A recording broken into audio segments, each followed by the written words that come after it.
Hello, everyone. I hope that you all are doing well. And my name is Ricardo Arista, but everyone calls me Ricky.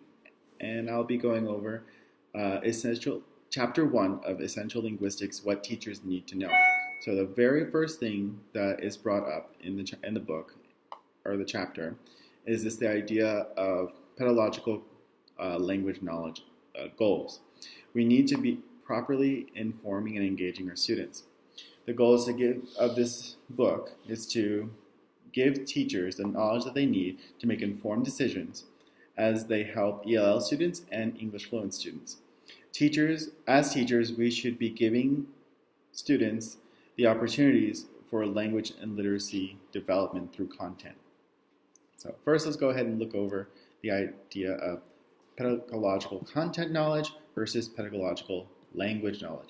So pedagogical content knowledge is the knowledge that all teachers should have in their specific subject or field. So the example I gave in the book is of a math teacher. So a math teacher should be the expert on division. They should know how to divide, they should know the rules and different ways that you can do it. But pedagogical language knowledge is knowing how to teach the language and so the reading, writing, and discussion around a certain topic or idea. So the example was, if we take the example of the math teacher who knows how to divide really well, the teacher should also know the language and lingo surrounded by around the concept of division, and also how to teach that to their students, and also knowing the difficulties of a student that a student might have in understanding the different concepts of division. So the idea of divide by or divide into, they should be able to break that down and explain it to the students, so that way the students can then comprehend it themselves. So what does a teacher really need to know? So the teacher needs to know kind of the makeup of a language. So the basic units of language would be pretty important for them to know. Phonemes, morphemes, words, phrases, clauses, discourse, or spoken language or written language. Teachers should also understand different dialects of language and language varieties, how a vocabulary is built, English spelling, knowing that what is difficult to understand in English or in language learning, and also a basic understanding of a language's grammar. So apart from what is and what makes up a language, we should also understand the social context that can shape a language. So it brought up this whole idea of language demands for different roles for a teacher. And so it brought up 5 different roles that a teacher can play. Teacher as a communicator, educator, evaluator, as an educated human being, and as an agent for socialization. So teachers as a communicator.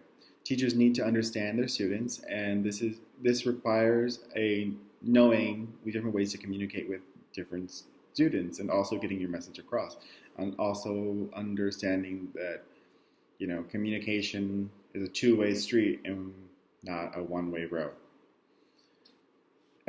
Teachers as an educator, teachers need to understand language development and what that takes and needs.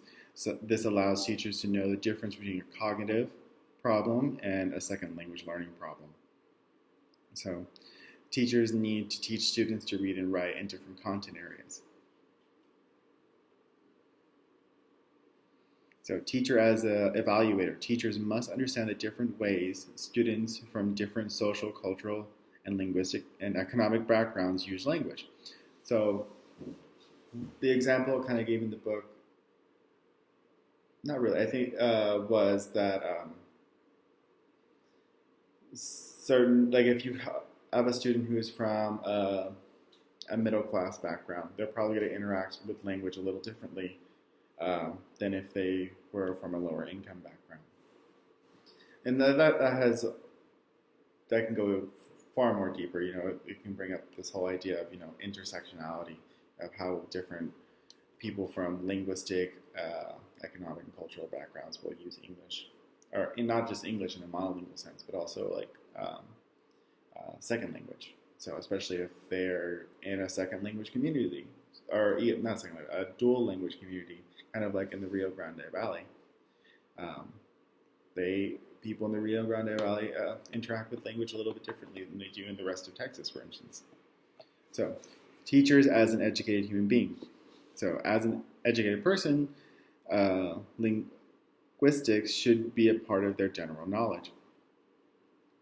Teachers should know how their language works and the history of differences between the teacher's language and the student's language.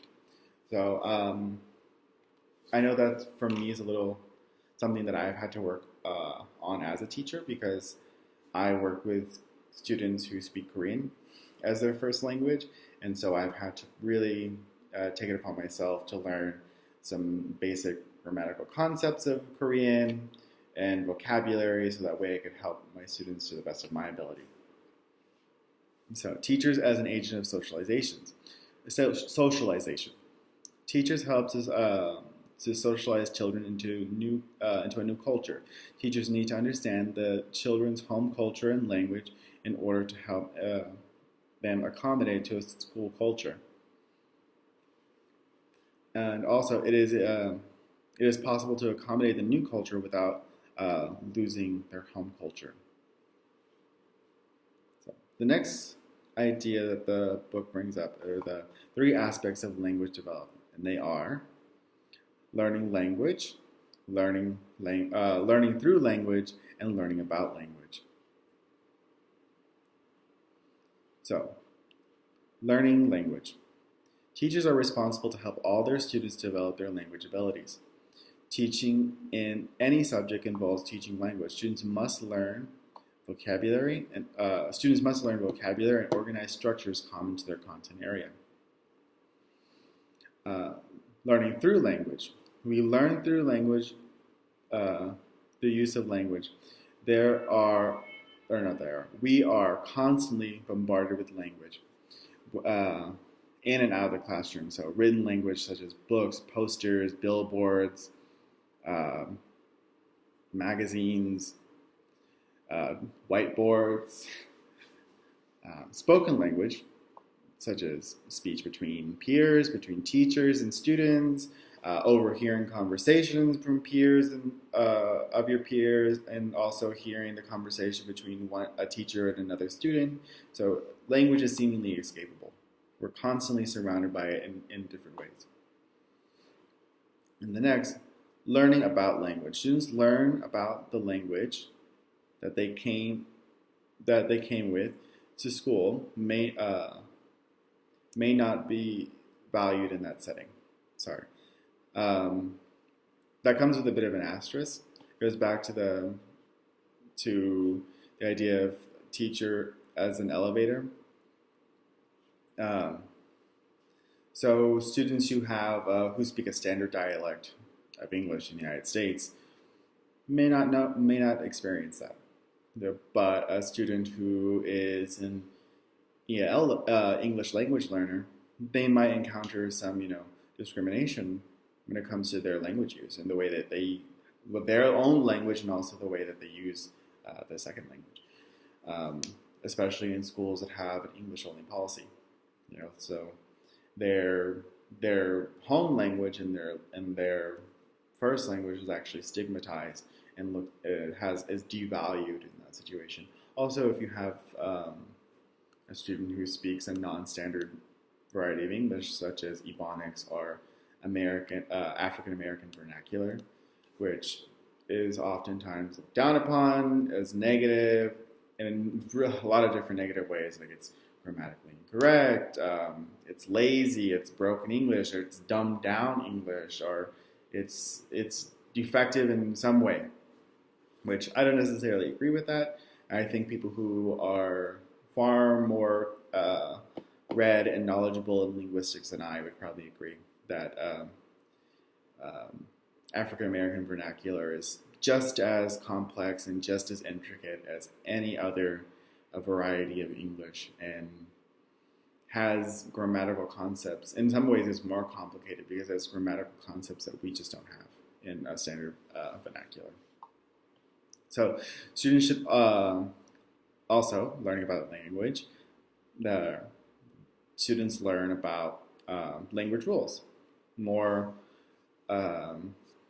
such as learning about the long vowel. So long vowel E is often written as EE or EA, and the second E or A being silent, and such as in the word meet and meet, as in to meet somebody and to eat meat. Students should be learning about language like a linguist, engaging in linguistic investigation. So we should be posing to them, like, one example is English spelling. English spelling is messed up, it's tore up, it's all kinds of crazy and nonsensical. But if we do a little research and kind of look into why we spell the way we spell in English, it has historical significance. Whenever English absorbs a loan word, we usually try to keep the spelling as phonetic as possible. So if you see a word like such as tsunami, which is spelled, I think, TSU, we don't necessarily pronounce all of those extra consonants. We usually just say the S sound, the S sound. But whenever you transliterate from Japanese, they spell it with a TSU. So we just kind of kept that. So if we were to engage our students in learning how to spell that way, rather than the way at least I learned how to spell, where you are in elementary school where you're sat down, you're getting a list of 10, 20 words, and then they tell you, study these from Monday to Thursday, and then come Friday morning, we're going to sit down and I'm going to call out these words and you're going to write them on a paper numbered 1 to 20 or 1 to 10, and then, X them out. And honestly, that's more recall than actual anything else, though. We should be engaging and having them build meaningful understanding of a language and why it is the way it is. So the next concept that it brought up is why study linguistics. We have 4 ideas. Learning language makes us human. It's interesting. The well-educated should know about language. And the study of language is the study of the human mind. So let's look at the very first one. Language makes us human. Most linguists agree that language is unique to humans. So humans have syntax, and we are also able to make new symbolic meaning. No creature can communicate in the same way that we can. So I think that was pretty fair evaluation to the human's abilities. If you think about something like an iPhone, it's created through language, both past and present, building on knowledge. And the only way we could do that is through the use of both written and spoken language to tap into that knowledge. So it's interesting. Students are often intrigued by how words came to be.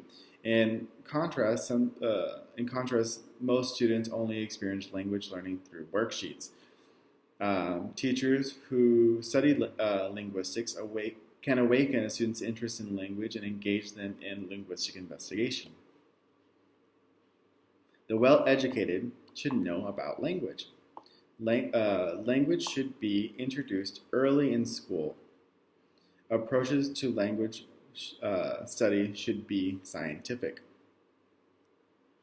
And the study of language is the study of the human mind.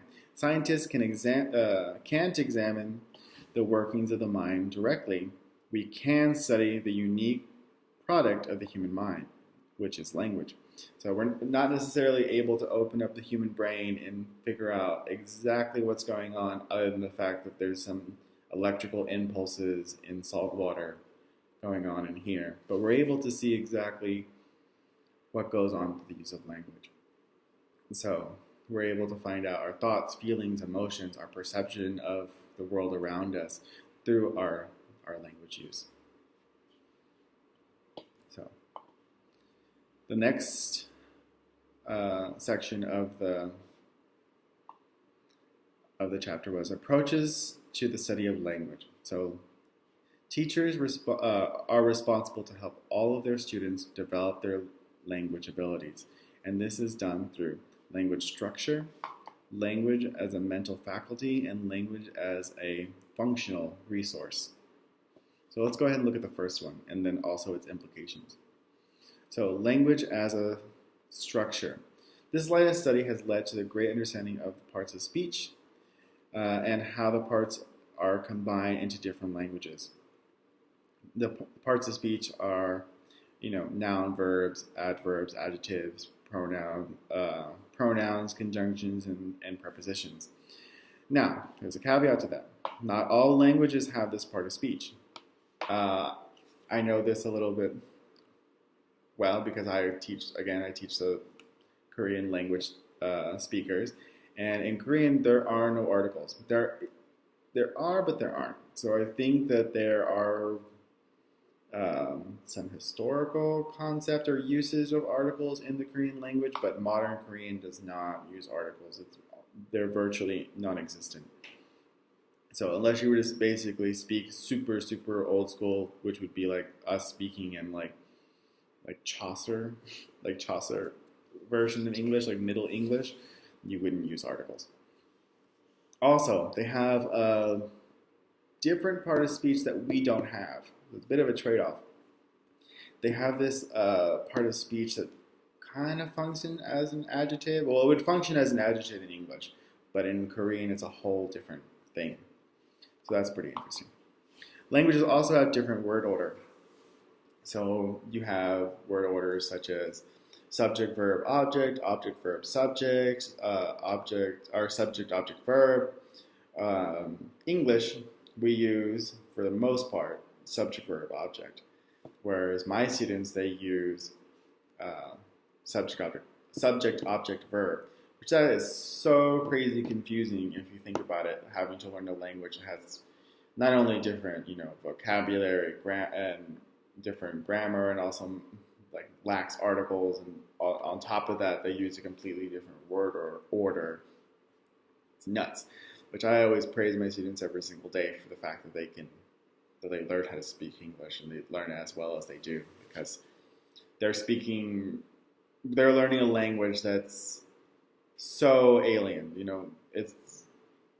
I think it's one thing to learn Spanish, which is, English is kind of a Romance language, kind of a Germanic language, but they're related. They're in the same language. There's both an Indo-European language. They're also both, in the same branch of being a Latin language. Where my poor students, they're learning a language that is basically seemingly from Mars. There's nothing similar to the Korean language when it comes to English. So there are modern loan words, of course, but like most words, like you can't tap into the certain things, like in Spanish, for instance, water, agua. Like it's like, you can kind of like build some sort of understanding there, light, loose, luminous, kind of build on some common ancestry. Not the case in Korean. Korean water. The Korean word for water is mul. Like I don't know. So you just have to completely learn that one on your own. Anyways, a little bit of a tangent.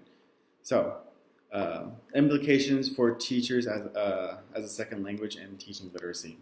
This has been a traditional approach to teaching language, teaching grammar and vocabulary. It is a very logical approach to teaching language, but it does enable people to communicate in that language very well.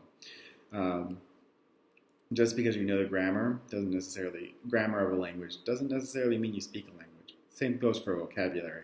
You could probably know 10,000 words in a language. You're not able to. Pretty sure you wouldn't be able to communicate in that language if you didn't. If you just studied grammar. Or not just if you just studied vocabulary and studied you wouldn't be able to communicate. I think a 5-year-old or a 4-year-old who only knew far fewer words could probably communicate far better than a person who only studied vocabulary. Kind of like an example of this, I have a coworker. She is a Korean who teaches English, but she only teaches grammar and vocab.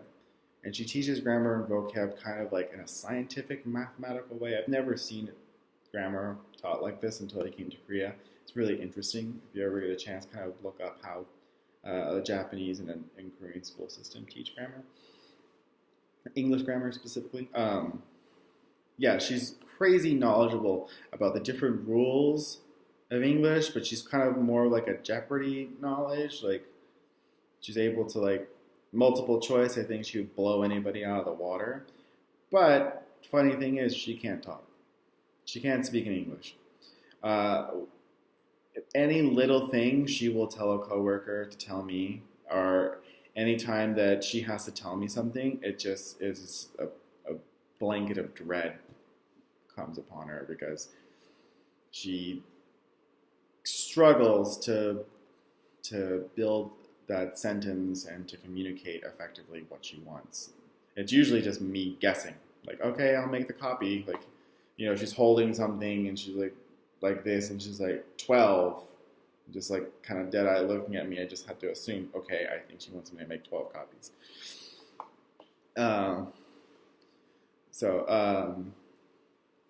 Many native speakers, on that note, like many native speakers of a language don't explicitly learn grammar. We don't learn explicitly or directly most of our grammar. I mean, of course, in school we do have a little bit of it, but for the most part, we just kind of learn through experience.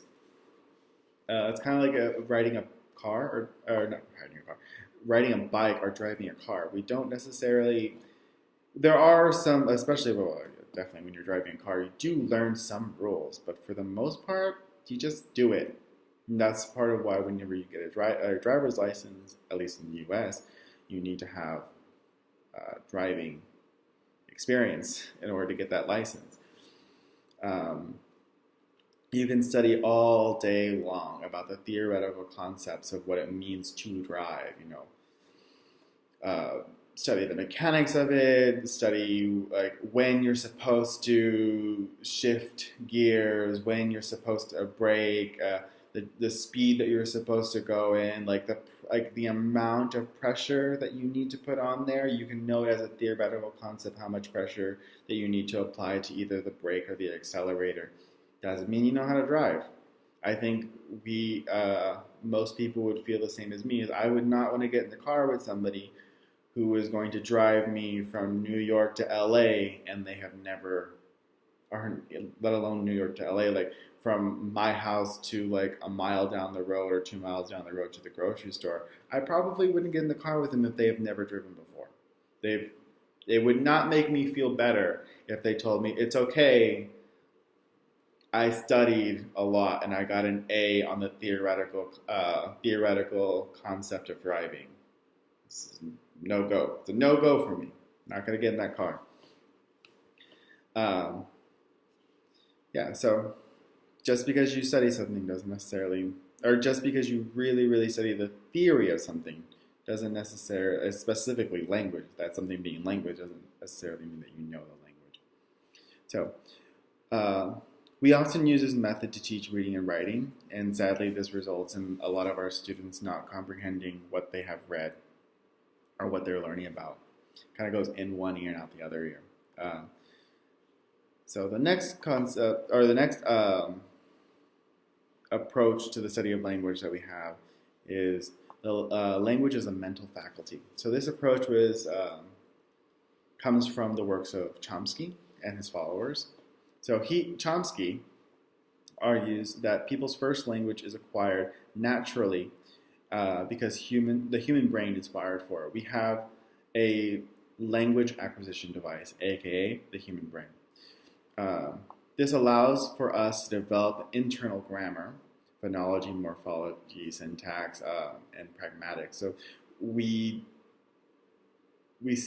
we see and we kind of soak up language, or like our brain is a linguistic sponge. Like it just kind of like melts into our brains. Like we can't help but do it, especially spoken language. Like when we hear a language, even if we don't understand a language, we like hone in on it, and we know it's a human speaking. And the more we're around it, the more we evolve. We're able to understand. Funny enough, I was raised in a monolingual household, monolingual English speaking household. I didn't learn Spanish until or learn the little Spanish that I do know. Didn't learn it until about like 4 or 5 years ago, maybe a little longer than that. But I never once opened up a Spanish textbook. I did not open a Spanish book. I did not do any of it. I just moved to the Rio Grande Valley, lived there for about 4 years, and I was forced to do it. Against my will, seemingly. Like I learned Spanish. And it was just because I was constantly surrounded by Spanish, spoken Spanish, written Spanish, and any friend group that I was ever in, they would kind of start out speaking English, but then most of the time they would code switch into Spanish, and either you sink or swim.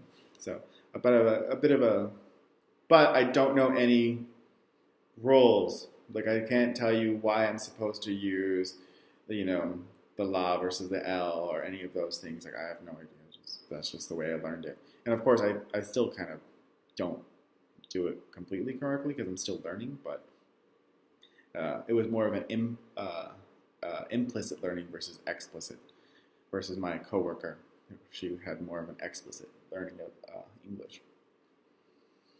So, the implications. What are the implications of language as a mental faculty?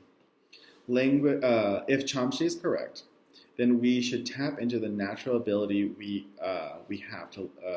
have when we're learning our second language. So, in this approach, we should de-emphasize direct teaching of grammar. So, we shouldn't be drilling our students into memorizing. We shouldn't have these flashcards with, what is it? Drawing a blank, I'm sorry. Flashcards with irregular verbs. That's the word I'm looking for. Irregular verbs. Sorry, a little bit of dysnomia there for you. We shouldn't have these like big, bulky flashcards because I don't know about you.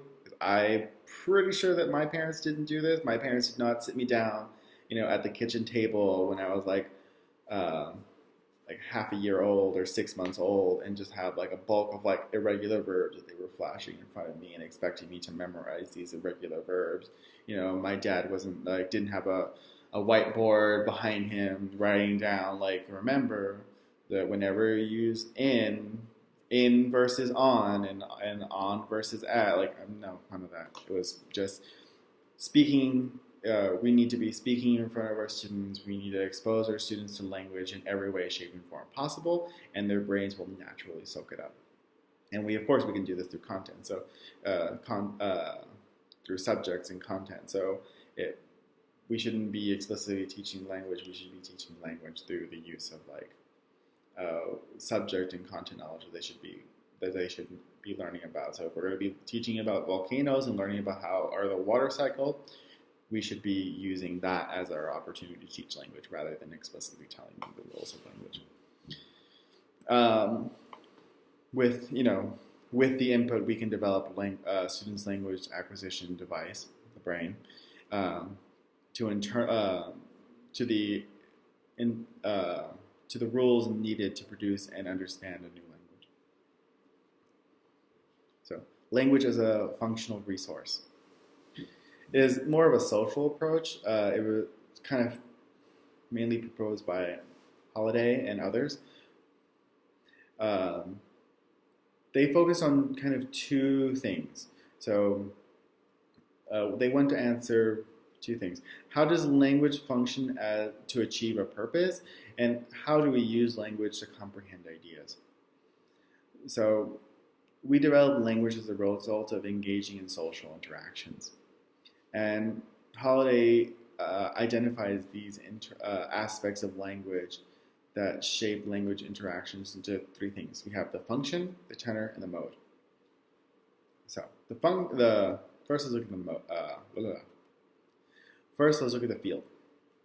Oh, did I say fun? Oh, I'm sorry. The three things that shape language interaction are the field, the tenor, and the mode.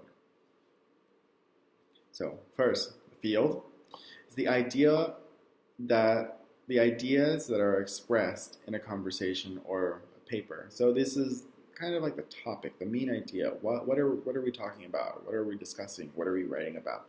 In the book, they gave the example of two teen boys that went to go see a movie, and then after the movie, they had a conversation about the movie that they watched.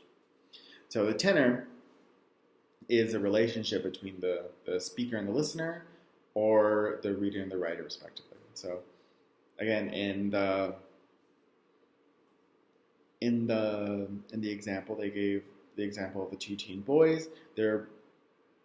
Let's imagine that they're both, of course, in a similar age, similar socioeconomic background, similar ethnic background, similar linguistic background. So they're probably going to talk to each other.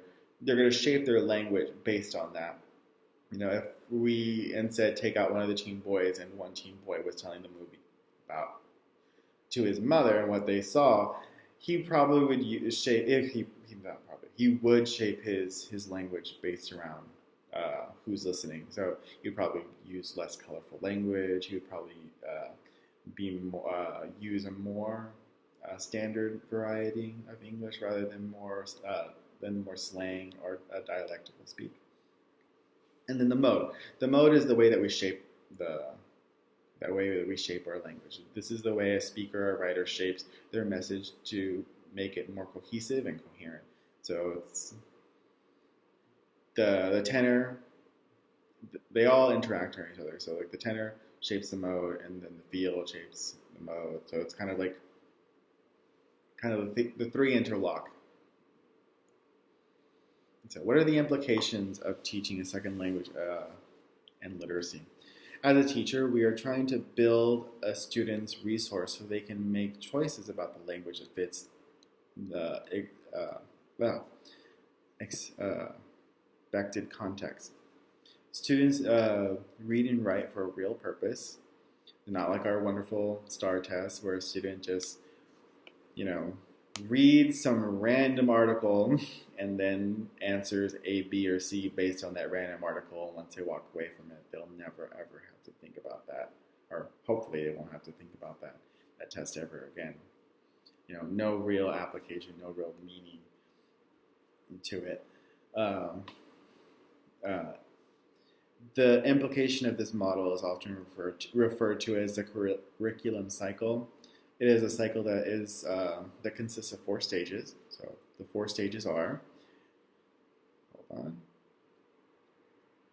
the first being teachers work with the students to build knowledge of the field. The second, the teachers provide the students with a sample text on a subject, and together they discuss the text and construct a clear understanding. Then they deconstruct the text, looking at it and how the author used their language, or what language the author used, and the way they used it. Then the third step is the class then works together to construct a response to the text, such as an explanation of what happened.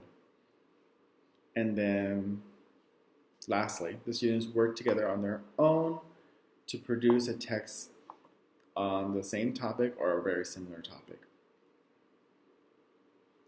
The next idea or concept that is brought up in this chapter is how do linguists study language? So linguistics is a scientific study of language.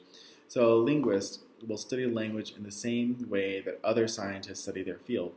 As in all scientific fields, the use of the scientific method is applied to answer specific questions. So, what is their methodology to studying language? First, divide up.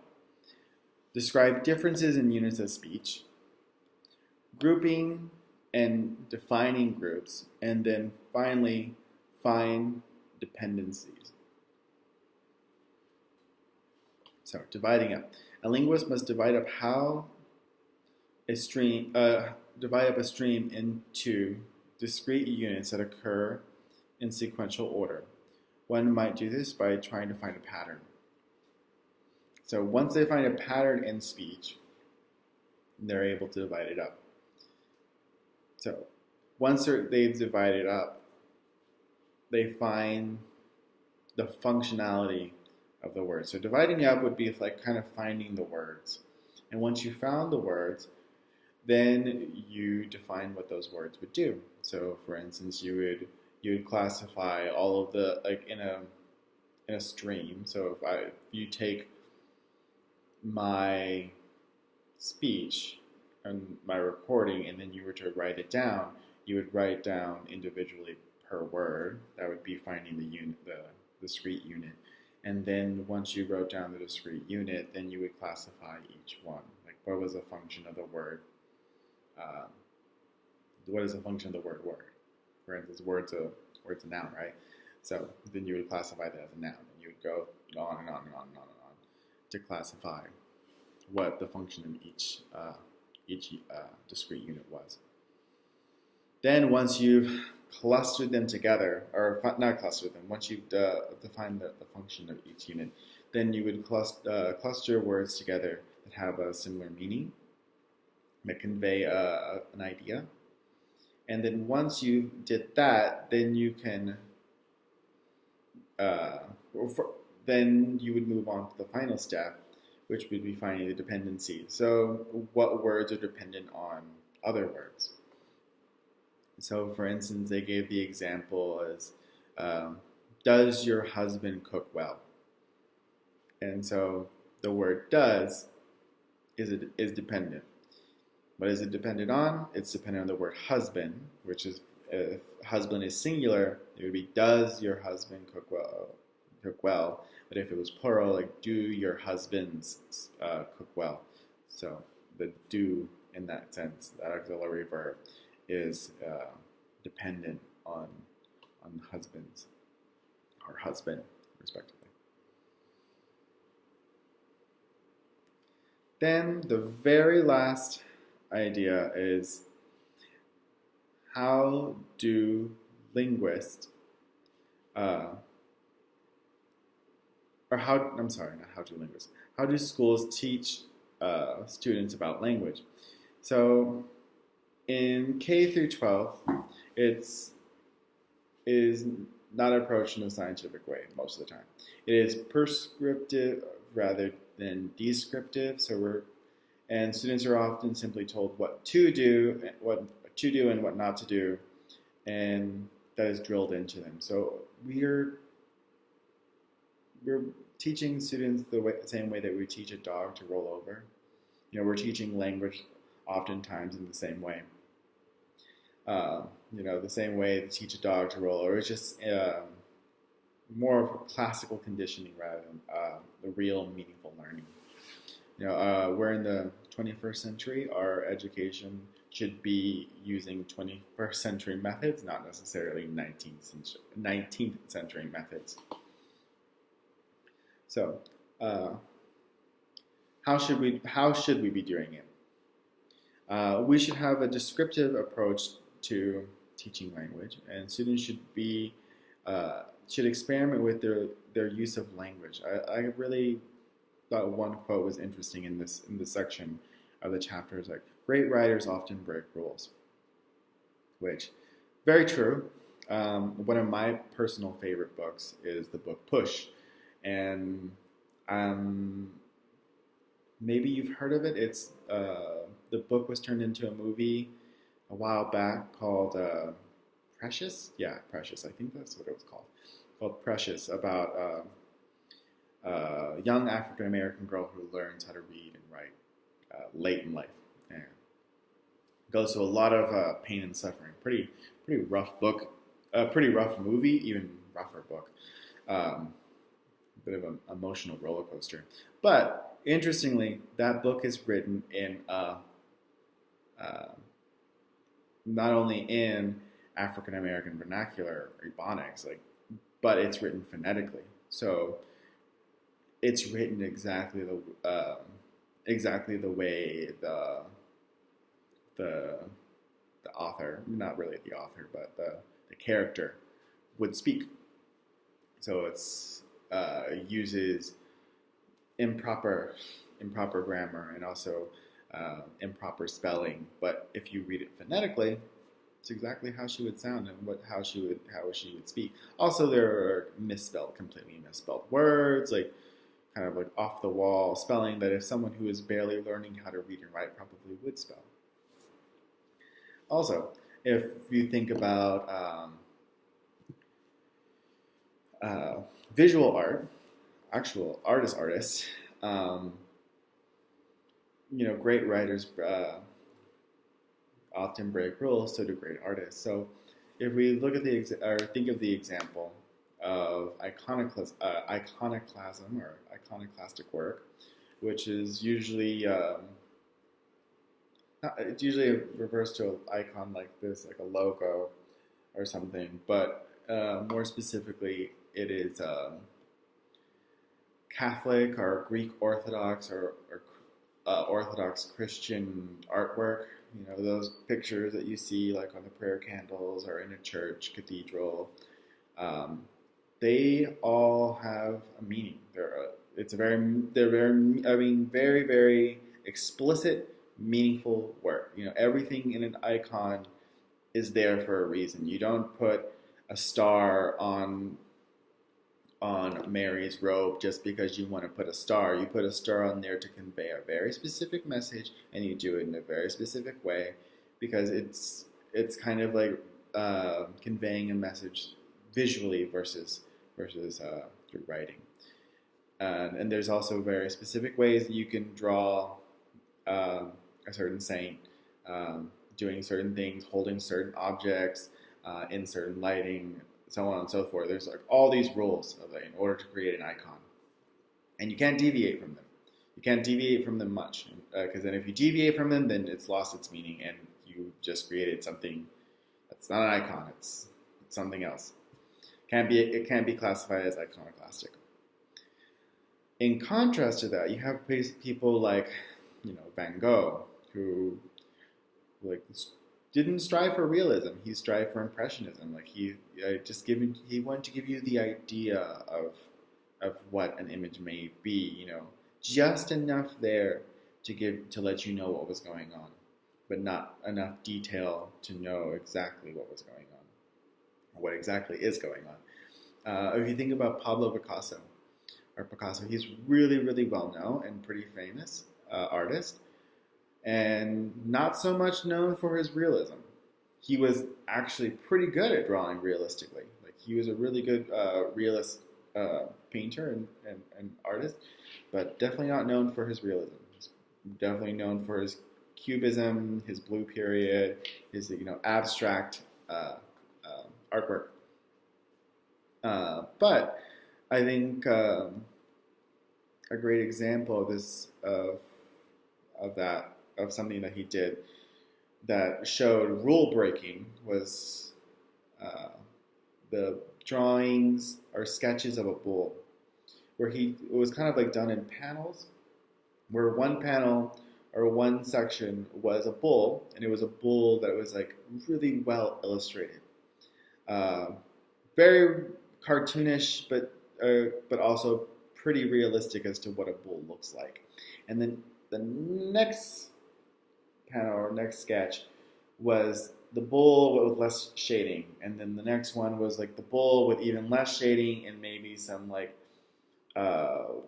less detail, and it kind of went on and on and on and on and on until it completely devolved, until it was just literally just a few swipes of a pen to give you the idea of a bull.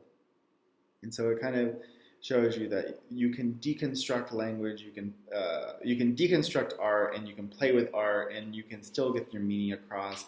And sometimes it makes it even richer if you deconstruct it and play with it. Same goes for language. So if you deconstruct language, if you reshape language, you can make a lot of interesting things that aren't possible if you're kept in a box, if you're kept in these rules. So we should have students engage with language in linguistic investigation. So it goes back to the whole example that I gave about the spelling of like tsunami. If we teach spelling more and like based on etymology of the word, well then not only do students will be able to immediately look at a word and be like, oh my gosh, this is a German word because of X, Y, and Z. There's a reason why in like those big national spelling bees that the kids are given the option to know like what is the history of the word, or where does the word come from. So like the part of knowing how to spell is like, oh, okay, this is a word that's based off of an Arabic word, so therefore we have to spell this way. Why we aren't teaching the children to spell that way, I don't know. Beyond me. That's definitely something that needs to change. So that way children can build more meaningful and enriching experiences when it comes to language learning. All right, I think that pretty much covers everything in the chapter. Thank you for taking your time to watch this video, and see y'all next time.